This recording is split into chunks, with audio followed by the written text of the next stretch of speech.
So the business is called Wilberforce, Yep. and it's been going for 3 years, and sounds to me like it does quite a mix of things kind of in fashion and the creative industries. How would you kind of sum up exactly what the business does and what you do?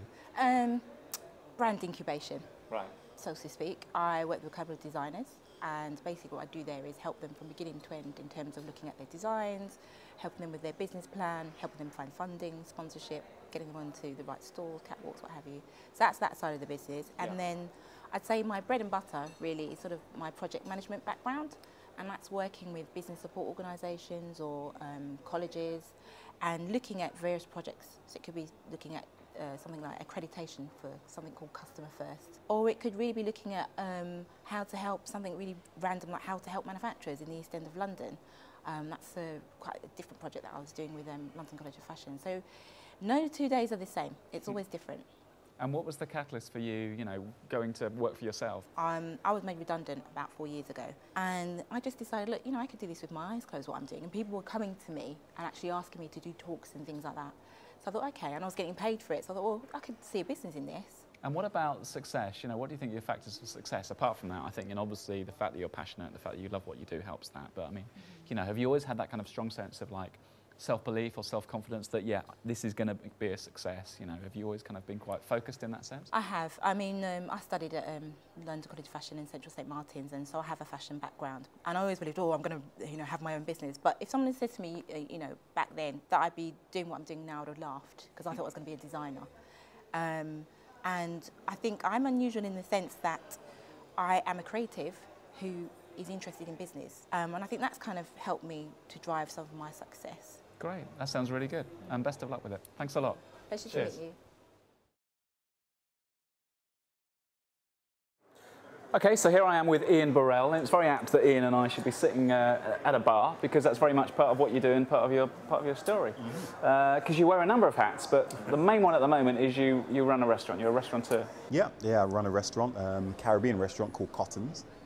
Been established for about 22 years. I took over about 6 years ago, and basically I was charged to increase the turnover and establish the business and make it the #1 Caribbean restaurant in the UK, which fortunately so far we've been quite successful at doing.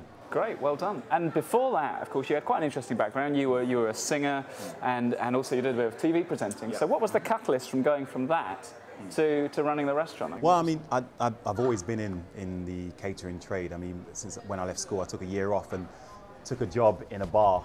So I've always been within the trade, working behind the bars. Even when I was doing TV and writing songs and rapping and performing on stages around the world, I was still coming back to England and then working behind the bars. And you obviously love what you do. I mean, going to reach the stage in life where it doesn't feel like a job. It's like this is what you do, and it's not kind of a chore for anything to do. Yeah. Oh no, definitely. It's a passion. It's a love, and that to me is one of the keys to success. I mean, to love what you do. Sure.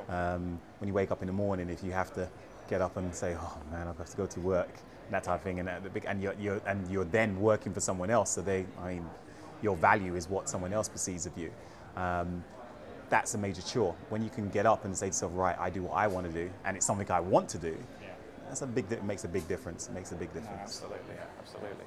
And what else do you put your success down to apart from that? I mean, have you always kind of had that self-belief and self-confidence that I'm going to do this and it is going to be a success? Well, I've always had that self-belief. When you grow up, you have doubters around you saying, "Oh, you can't do this, you can't do that, or you won't be able to do this." And I've always used that as a tool to actually drive me forward. You remember what they say, and you use that as your foundation. Right? He said I can't do that. She said I can't do that. I'm going to do it. So I push myself to the limits, and constantly try and reinvent myself and constantly work on what I do have. I mean, it's all about practice, and continue doing what you do naturally. Cool, great. Thanks a lot, Ian. Really good to meet you. Cheers. So there you have it, 5 different people with 5 very different stories. We had Sam and his jelly genius, Ian and his pure passion, Neil with a very innovative business, Jennifer with that enterprising idea, and David with his very fresh approach to science and innovation. And at the heart of all of it, that pioneering spirit. Achieving your goals is really easy, but with passion, tenacity, and a lot of hard work, anything's possible. Good night.